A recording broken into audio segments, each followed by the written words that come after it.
First lang tayo mag-merchandiser. OA na to. Kami mag-exchange ng aking pamangkin. Nag-upload din siya. Kaya subscribe mo ninyo.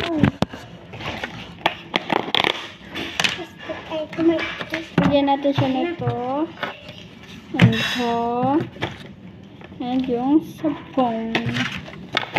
Papalitan kasi kami guys. Exchange gift. Diba? Ganun.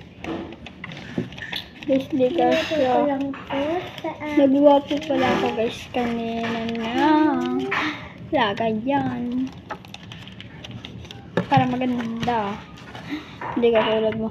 Uy, joke lang po yan. And then, nakuha ko ng aking water. Wait lang, Nay.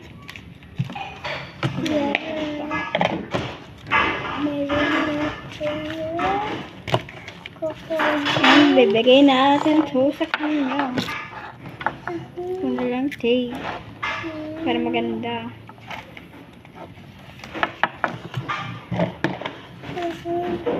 Lalagay ko dito.